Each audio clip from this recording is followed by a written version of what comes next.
Which MIDI controller should I get? Now, it's a tough question for somebody else to answer for you because the instruments that we play and use in our production are really personal. It really depends on what you're looking to do, how you want to do it, and of course with what kind of budget you're able to work with.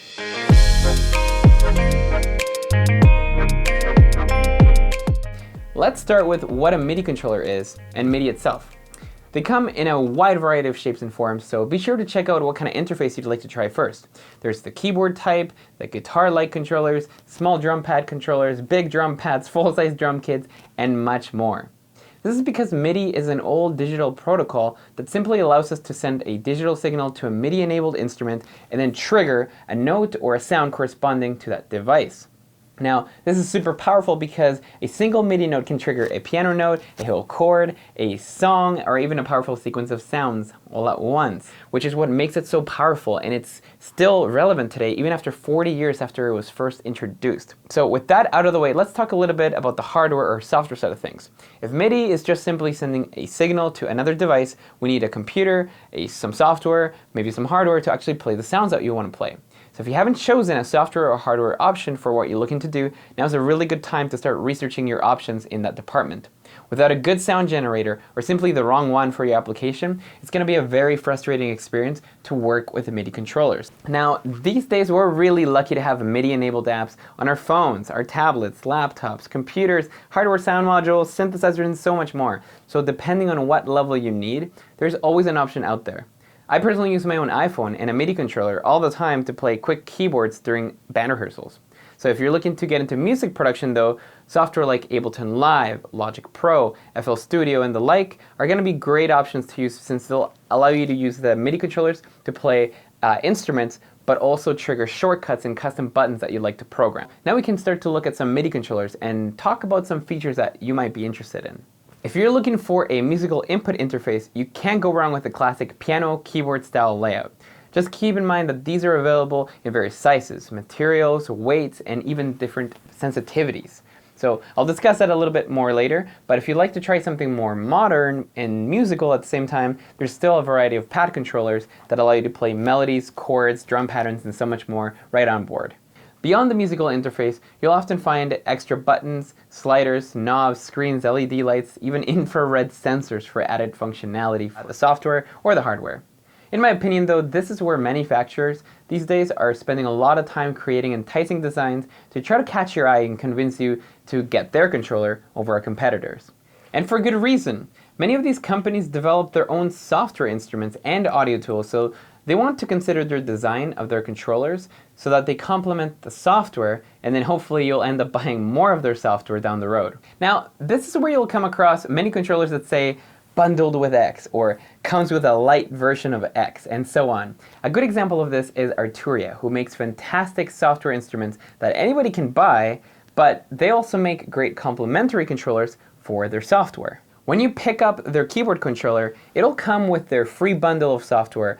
There's great sounding synthesizers, keyboards, and really cool retro stuff in there, but you'll also notice upon plugging it in that your computer in the software will recognize the controller automatically and let you take control of these different parameters for each instrument so that you can adjust and tweak the sound. So in this case, you have a perfect combo of software and hardware.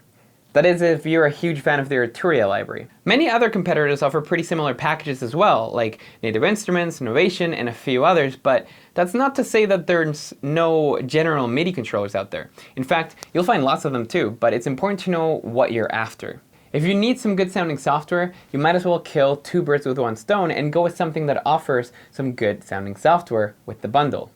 And if you already have some software, you can usually set these MIDI controllers to a user mode so that you can program and remap to your heart's content.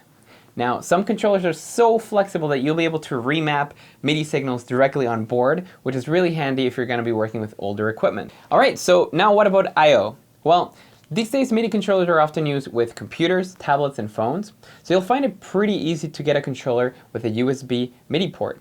Other than that, you may find the classic DIN style MIDI port as well, and these are pretty useful when you're working with older equipment like synthesizers, analog, drums, and even MIDI lights. A more recent addition though has been Bluetooth MIDI for a few devices, but if you're into the wireless experience, it might be something for you. It's not quite as perfect at this point in time, but it's going to get better, and if you're worried about wires, then it's a good option. Now, aside from the various MIDI port options, you should also hope to find some ports for a sustain pedal if you're going to be playing some piano, or perhaps an expression pedal. So if you're going to be playing some synthesizers and want to add modulation with your feet, you could do that. Some hardware synthesizers and controllers will even have a CV and gate out, which are standard signal ports if you want to connect modular synthesizers and other modules to your MIDI. In most cases though, when you're working with a computer, USB MIDI and a sustain pedal is probably going to be enough, but maybe a MIDI DIN port would be good for compatibility. And if you're getting a USB MIDI controller, just be on the watch for any controllers that are going to require any power supplies, because these are just, you'll find a few of them out there, but it's a major inconvenience when there's so many controllers out there on the market that are already powered by USB. With all that in mind, you may be able to start piecing some ideas together. Do you need a keyboard or a drum pad interface? Would you absolutely need the faders and the knobs?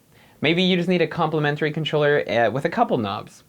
Maybe you need more inputs, maybe you need more outputs for the device. You'll have to ask yourself, what do you want to achieve with a controller? And do you want to record music at home with a computer? Well, maybe you need a controller for live music setup. Or maybe you just want a controller to practice and learn the piano at home. These are all different goals that can be achieved with the right controller. Now, let's talk about keys and pads for a moment for those who do need a musical interface. When it comes to keys, I mentioned that there's a variety of sizes and weights and more. One myth I'm going to dispel right now though is that fully weighted keys are always better. Well, for what situation though? I mean, the action of the keys along with the portability, the mobility, is going to be something that you want to consider. So if you're looking to play a lot of piano and orchestral sounds, and maybe you're just playing in the studio, weighted keys are definitely going to give you an edge and give you some ease and comfort when you're playing. But if you're punching in big EDM synths into live, you might find that a lighter key action is going to be more useful and more responsive. If you're on the move though, and you need a controller for live performance, you may want to consider the size and the overall weight of the controller if you're going to be traveling a lot with it. And for convenience at home, a small 25 mini key controller usually fits pretty nicely on any desk next to your laptop. And you can still access all the octaves with the octave switcher as well. Now you may be wondering, how many keys do you really need? Well, the answer is not so complicated when you consider the amount of space and sometimes the budget that you have to work with, as well as what you want to do with it. I find that the 25 key is usually enough to punch in melodies, maybe bass lines, and small chord progressions or short chord progressions at home. But once you start getting into playing full keyboard parts and piano parts with both your hands, you'll want to go for at least the 49 or 61 key for sure, depending on your constraints and needs. A similar conversation can be had regarding the MIDI pad controllers. Whether it's a pad sensitivity, the size, the weight, and the overall size of the device, it's going to be a factor when you're making this decision. When it comes to both of these, I recommend you take a trip to the local music store. If they carry these controllers, take them for a spin. If they're packed away in a box, just be honest with a sales associate. Let them know that you'd like to try the action and the sensitivity before purchasing. 9 out of 10 times they'll be happy to open it for you and let you give it a try. And if they're not hooked up to a computer, see if they can set it up for you. Even a little test with a piano in GarageBand, it's going to reveal a lot about that controller. Now, sadly, you won't be able to find every single MIDI controller locally sometimes, but make sure that you can get a good return policy if you're going to take a risk with a new controller. The last thing you want to do is end up losing a bunch of money on a controller that wasn't really what you expected. Now, before we wrap up this video, I just want to talk about a couple more recent features that are showing up on new controllers. That's LEDs and screens. You may have noticed that they're popping up everywhere on your keyboards at the local music store, under the pads, on the screens, on the front panel, but what are they really for? Well, when you're shopping for these controllers, you have to keep in mind that some of them are smarter than others. Some are going to have a bank of presets that change the functionality of the knobs, the faders, and even the drum pads sometimes. This is of course assuming that you're going to be using the complementary software, but some of them do it on their own as well. Native Instruments is a good example of this though. Their smart controllers are quite clever in the sense that they actually rely on the controller's screen to aid the navigation of the software without having to look back at your computer all the time. And on top of that, they offer control over musical tools like the arpeggiator, the chord functions, and even showing you the correct notes in different keys under the keyboard. There's little lights that actually tell you what key you're in. So this is a great feature, but it comes at a really high premium. Now, Don't get jaded by all the shiny lights and screens though. It really depends on what you're looking to achieve, and sometimes the bundled software that takes advantage of all these shiny lights and screens is just not useful or practical for every scenario. Now finally, there's Expressive MIDI and Polyphonic Aftertouch. Now, this is a particularly hot topic depending on who you are, and it only includes a finite number of controllers in the market.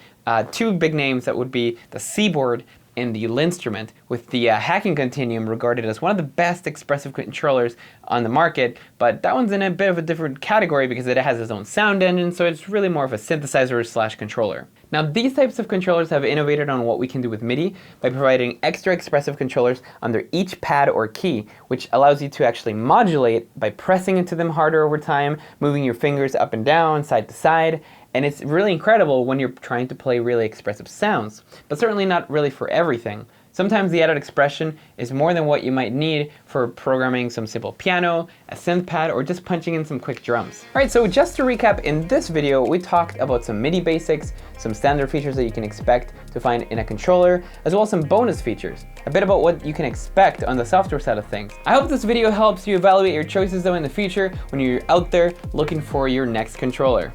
My biggest tips for you are to first get comfortable with the software or application that you plan to use it for. Even if you can get a hold of a demo to get a taste, you'll be able to make a much better assessment after getting acquainted with the software for a little bit. And thanks so much for watching this video today. Make sure to subscribe for more content like this. Until next time though, we'll see you in the loop.